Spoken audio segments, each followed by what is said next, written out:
We are wondering what is happening to the world. Everything is changing.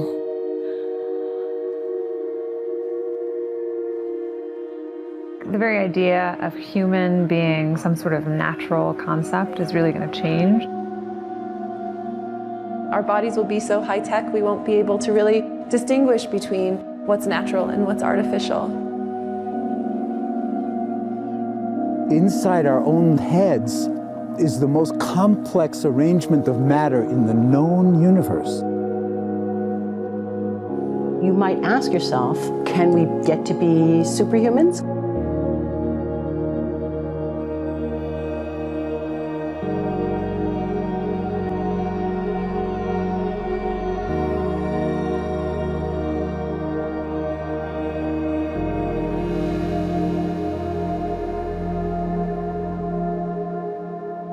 The original Industrial Revolution was driven by the discovery that you could use steam engines to do all kinds of interesting things. But that was followed by additional revolutions for electricity and computers and communications technology. We're now in the early stages of the fourth industrial revolution, which is bringing together digital, physical, and biological systems. One of the features of this fourth industrial revolution is that it doesn't change what we are doing, but it changes us. With the ability to visualize brain activity, for example, through a simple consumer-based EEG device, it gives us access to ourselves in ways that we've never before thought possible. It unlocks the black box that is the brain and enables us to really, truly be able to realize an identity that is aspirational. There's now a scientific foundation for the effects of mindfulness on the brain, on the genome, on biological aging. And when the human mind does know itself, then you get the potential for a new renaissance that restructures itself in terms of our relationship to life, our relationship to the planet, our relationship to work. We need a different economic model.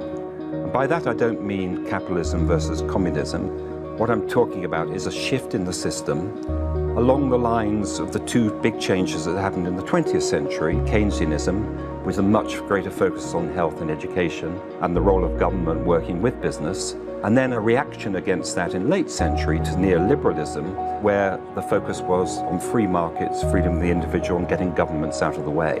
We need a shift to a new system that will allow us to meet the basic needs of every human on the planet, that will live within planetary means, that will be fairer, and that will be focused as its key goal, not on growth per se, but on maximizing human well-being. And history tells us that a values shift is triggered by creation of a new story about how we want to live.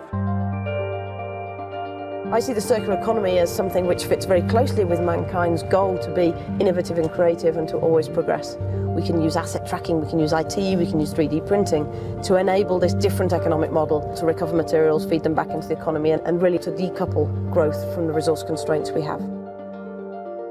The reason we live in cities is not different today than it was 10,000 years ago. Even if we have got networks connecting us, we still want to have places where we meet in person. Well, this means the place where we work and the place where we live are much closer to each other, a city where we don't need to have big supply chains in order to produce things, where many things can be sourced locally thanks to 3D printing and robotics. So if we're able to do something to transform cities, to make them more efficient, then the impact can be huge. Think about the prospect of getting rid of plastics. We must not only be inspired or informed by nature, but actually use natural organisms with which to design products and building parts. Only instead of varying material properties, we're varying biological functionality. Design is critical today because it's the first signal of human intention. So the question of adding quality to quantity, it isn't a matter of simply circulating things that are potentially toxic. It's circulating things that are safe and healthy for all generations. So the goal is no longer, I want to be less bad, less monotonous, less unsafe, less unjust. It's really about a diverse, safe, healthy, and just world with clean air, clean water, clean soil, clean energy. Together we are fighting to preserve our fragile climate from irreversible damage and devastation of unthinkable proportions. If we think about the original Industrial Revolution, it was an energy revolution. I like to think of it as a kind of bookending of a period in human history during which we used fossil fuels, and it worked very well for us for a long time. But now we have to bring that to an end. We have energy technologies that can power our civilization: solar, wind, biomass. So then the question is, well, how do we get grid integration? Maybe the wind is blowing in Denmark, the sun is shining in Germany, and now you can move that electricity through an integrated grid. You can supply energy to everyone who needs it, and you can supply energy at all times.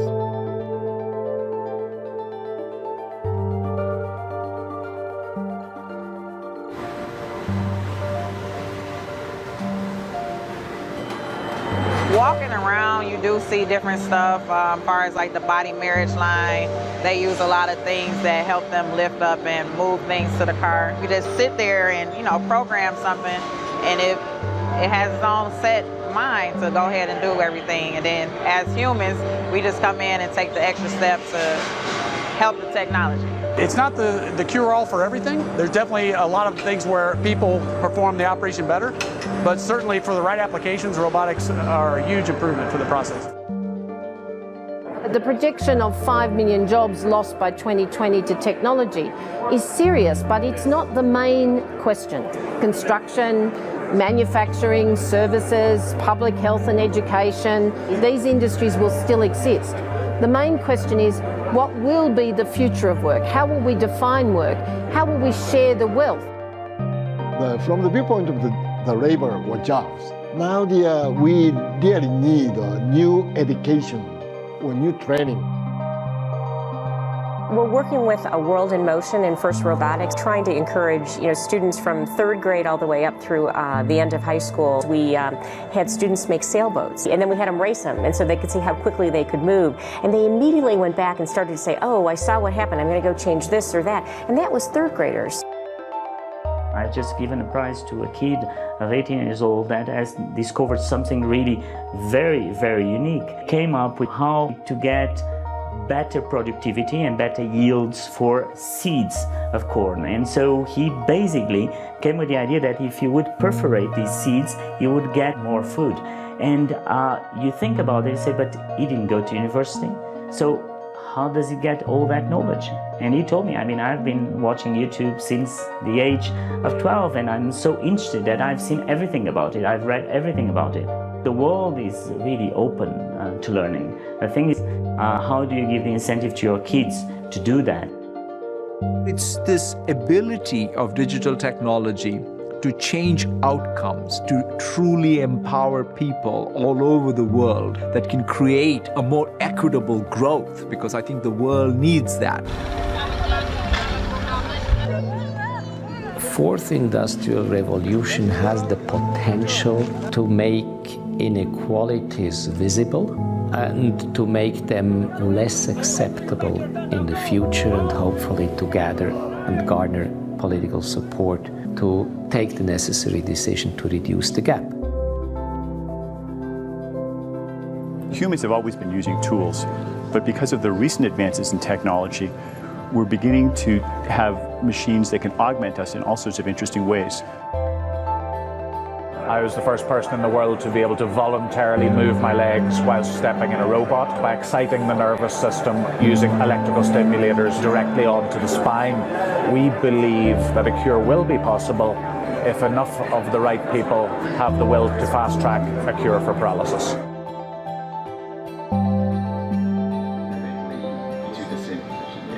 We take two things from the patient. First, we take a three-dimensional X-ray and we extract the three-dimensional data out of that so we can make a perfectly shaped puzzle piece. And then we also take a sample of fat tissue from the patient so that we can extract the stem cells out of those.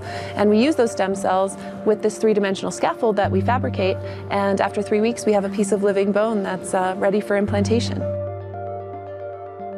Being able to use genome editing to understand the genetic changes that lead to cancer, and technologies like drug delivery, getting molecules into particular types of cells. There's a lot of excitement about being able to move much more quickly on this disease.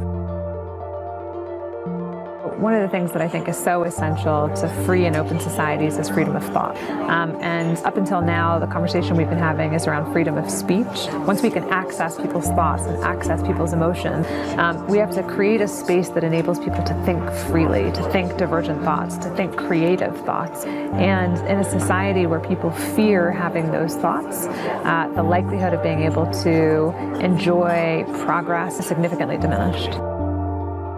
We need to take responsibility at every level of society, from the individual and the personal to the institutional to the global, to adapt to these technological challenges and changes, which are redefining what it means to be human, what it means to work, what it means to be completely embedded in this world.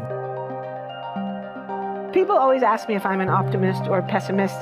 The technology exists, but how do we get it and implement it at the scale we need at a price that people around the world can afford? Even though we have everyday problems we have to solve, we have to find a way to lay the foundations for the innovations of tomorrow.